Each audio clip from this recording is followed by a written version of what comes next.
भाजपकडून गटनेता निवडीसाठी येत्या 2 ते 3 डिसेंबरला बैठक होण्याची शक्यता। पक्षाकडून गटनेता म्हणून कुणाचा चेहरा जाहीर करणार याकडे सगळ्यांचं लक्ष आहे। सत्ता स्थापनेच्या धावपळीमध्ये काळजीवाहू मुख्यमंत्री एकनाथ शिंदे दरे गावामध्ये। एकनाथ शिंदे 2 दिवस गावी मुक्काम करणार। एकनाथ शिंदे हे नाराज नाहीत, तर प्रकृती ठीक नसल्याने ते दरे या त्यांच्या मूळ गावी गेले। उदय सामंत यांचं स्पष्टीकरण।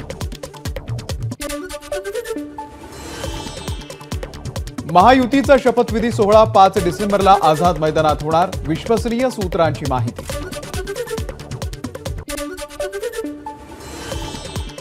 मुख्यमंत्र्यांच्या शपथविधी सोहळ्याला पंतप्रधान नरेंद्र मोदी देखील उपस्थित राहणार। सूत्रांची माहिती। मोदींसह अनेक भाजपच्या वरिष्ठ नेत्यांचीही उपस्थिती असणार।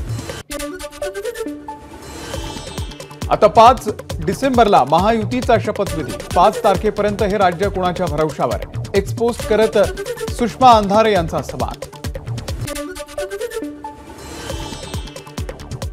6 डिसेंबरला महापरिनिर्वाण दिन असल्याने आंबेडकर अनुयायी दुःखात असतात। त्यामुळे 5 डिसेंबरला महाराष्ट्र राज्य मंत्रिमंडळाचा शपथविधी करू नये, रिपब्लिकन पार्टीच्या सचिन खरात यांच्याकडून विनंती।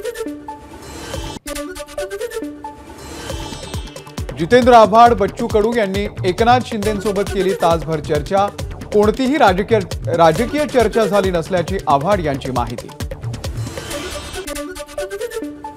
एकनाथ शिंदेंनीच शिवसेनेचं नेतृत्व करावं आणि त्यांनी राज्यातच काम करावं, उदय सामंत यांची भूमिका। मुख्यमंत्री म्हणून देवेंद्र फडणवीस यांचं नाव वरिष्ठांकडून निश्चित। संजय केळकर यांची प्रतिक्रिया। जनतेनं विकासाला मत दिलं, महाराष्ट्राला गतिमान करण्यासाठी मत दिलं, संजय केळकर यांचं वक्तव्य। मुख्यमंत्री पदासाठी मुरलीधर मोहोळ यांच्या नावाची समाज माध्यमांवरती चर्चा। मात्र होणारी चर्चा निरर्थक आणि कपोलकल्पित। एक्सपोस्ट करत मोहोळ यांच्याकडून स्पष्ट। पालघरचे खासदार हेमंत सावरा यांनी घेतली मंत्री नितीन गडकरींची भेट।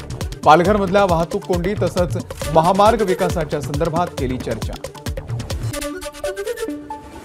सत्ता स्थापनेच्या पूर्वी मंत्रालयामध्ये लगबग। मंत्रालयातील मंत्र्यांच्या दालनामधील सामानाचं शिफ्टिंग सुरू। नवं मंत्रिमंडळ अस्तित्वात येणार असल्यानं सामानाचं शिफ्टिंग। मावळचे अजित पवार गटाचे आमदार सुनील शेळके मंत्रिपदासाठी इच्छुक। कोणत्याही मंत्रिपदाची जबाबदारी सोपवली तर जनतेला न्याय मिळवून देण्यासाठी प्रयत्न करेन, शेळकेंची प्रतिक्रिया। मागच्या वेळी मंत्रिपदासाठी थांबलो, यावेळी मात्र एकनाथ शिंदे मंत्रिपदासाठी माझा विचार करतील, भरत गोगावले यांच्याकडून विश्वास व्यक्त। भाजपा आमदार बबनराव लोणीकर यांनी बोलून दाखवली मंत्री होण्याची इच्छा। मराठवाड्यामध्ये सर्वात ज्येष्ठ असल्यानं मंत्रिपदाची संधी मिळावी, लोणीकर यांची पक्षश्रेष्ठींना विनंती। खासदार नारायण राणे यांनी घेतली फडणवीसांची भेट। राज्यातील सत्ता स्थापनेच्या पार्श्वभूमीवर भेटीला महत्त्व। वक्फ बोर्डाला निधी देण्यासंदर्भात GR प्रकरणाची नवीन सरकार येताच चौकशी करणार, फडणवीसांची एक्सपोस्ट करत माहिती। GRचं औचित्य आणि नियमाधीनता याची चौकशी केली जाणार असल्याचंही त्यांनी केलं स्पष्ट। वक्फ बोर्डाला संविधानामध्ये स्थान नाही, यावरती भाजप ठाम राहणार। भाजपच्या अधिकृत एक्स हँडलवरती पोस्ट। वक्फ बोर्डाला निधी देण्याचा निर्णय अधिकाऱ्यांनी परस्पर घेतल्याचाही पोस्टमध्ये उल्लेख। महाराष्ट्रातल्या तब्बल 22 उमेदवारांकडून ईव्हीएम पडताळणीसाठी अर्ज। ईव्हीएममध्ये गडबड असल्याचा पराभूत आमदारांकडून संशय व्यक्त। ईव्हीएममध्ये घोटाळा निघाल्यास आमदारकीचा राजीनामा देईन, श्रीगोंद्याचे आमदार विक्रमसिंह पाचपुते यांचं वक्तव्य। तर ईव्हीएम यंत्रणा मॅनेज होऊच शकत नाही, पाचपुतेंचं विरोधकांना प्रत्युत्तर। काँग्रेसचे प्रदेशाध्यक्ष नाना पटोले आज भंडाऱ्याच्या दौऱ्यावर। विधानसभेच्या निवडणुकीनंतर पटोलेंचा साकोली मतदारसंघामध्ये पहिलाच दौरा। अंबादास दानवे संभाजीनगरच्या सर्व मतदारसंघांमध्ये घेणार 2 दिवस बैठका। विधानसभा निवडणुकीमध्ये ठाकरे गटाला जिल्ह्यातील एकाही जागेवरती विजय मिळवता आला नाही, त्यामुळे दानवेंचा दौरा महत्त्वाचा।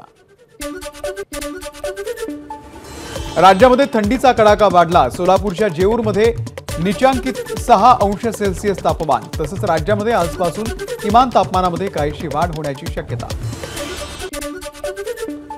नंदुरबारमधील सातपुड्याच्या डोंगर रांगांमधील तापमानामध्ये घट, तोरणमाळ परिसरामध्ये तापमान 10 अंश सेल्सिअस. मिनी महाबळेश्वर म्हणून ओळख असलेल्या दापोलीमध्ये कडाक्याची थंडी, मागच्या 2 दिवसांमध्ये पारा 9 अंशांवर. हिंगोलीमध्ये थंडीचा कडाका वाढला, नागरिक शेकोटी पेटून उष्णतेची ऊब घेत आहेत. उबदार कपड्यांची मागणी सुद्धा मोठ्या प्रमाणात वाढली. मुंबई पालिकेकडून वाहन चालक पदाच्या 56 जागांसाठी भरती प्रक्रिया, जागा अंतर्गत पद्धतीनेच भरण्यात येणार. समान वेतन श्रेणीच्या मराठी लिहिता वाचता येणाऱ्या कामगारांना अर्ज करता येणार. बेस्टचा स्वस्त प्रवास कायम, नवीन वर्षामध्ये तिकीट दरवाढ न करण्याचा निर्णय. बेस्ट उपक्रमाच्या 32 लाखांहून अधिक प्रवाशांना दिलासा. बेस्टच्या ताफ्यामध्ये 1200 डबल डेकर येणार. बस ताफा वाढवण्यासाठी बेस्टच्या अर्थसंकल्पामध्ये तरतूद. केंद्रीय मंत्री अश्विनी वैष्णव यांच्याकडून मुंबईकरांना 300 नव्या लोकलचं गिफ्ट. जोगेश्वरीमध्ये नवी टर्मिनल्स आणि वसईमध्ये मेगा रेल्वे टर्मिनल्ससाठी 7,927 कोटींच्या प्रकल्पाला मंजुरी. पश्चिम रेल्वेवरती आज रात्रकालीन ब्लॉक, मरीन लाईन ते माहीम अप आणि डाऊन धीम्या मार्गावरती ब्लॉक. उद्या मध्य रेल्वेवरती सीएसएमटी ते विद्याविहारच्या दरम्यान ब्लॉक कालावधीमध्ये सीएसएमटी ते विद्याविहार दरम्यान अप आणि डाऊन धीम्या मार्गावरती लोकल सेवा जलद मार्गावरती वळवण्यात येणार. पनवेल ते वाशी अप आणि डाऊन मार्गावरही उद्या मेगा ब्लॉक कालावधीमध्ये सीएसएमटी ते पनवेल, वेलापूर मार्गावरती सुद्धा सेवा रद्द. तसंच ट्रान्स हार्बर मार्गावरती ठाणे ते पनवेल सेवा सुद्धा रद्द. पनवेल कर्जत रेल्वे मार्गाचं आतापर्यंत 67% काम पूर्ण, उर्वरित काम डिसेंबर 2025 पर्यंत पूर्ण करणार. मुंबई रेल्वे विकास महामंडळाची माहिती. महापरिनिर्वाण दिनाच्या निमित्तानं अनुयायांसाठी अनारक्षित विशेष रेल्वे गाड्या चालवण्याचा मध्य रेल्वेचा निर्णय. नागपूर ते सीएसएमटी आणि कलबुर्गी ते सीएसएमटी दरम्यान विशेष गाड्या चालवणार. मुंबईच्या किनाऱ्यावरती इटलीचं जहाज, 93 वर्षांची अमेरिगो वेस्पुची हे जहाज मुंबईमध्ये दाखल. जगभ्रमंती करून इटलीचं जहाज मुंबईच्या किनाऱ्यावर. अकोल्यातल्या सिरसोलीमध्ये 1803 मधील इंग्रज मराठा युद्धातील शहीद योद्ध्यांना मानवंदना. युद्धामध्ये मराठा सेनापती कर्ताजीराव जायले हे झाले होते शहीद. एनडीएच्या 147व्या कोर्सची पुण्यामध्ये शानदार पासिंग आउट परेड.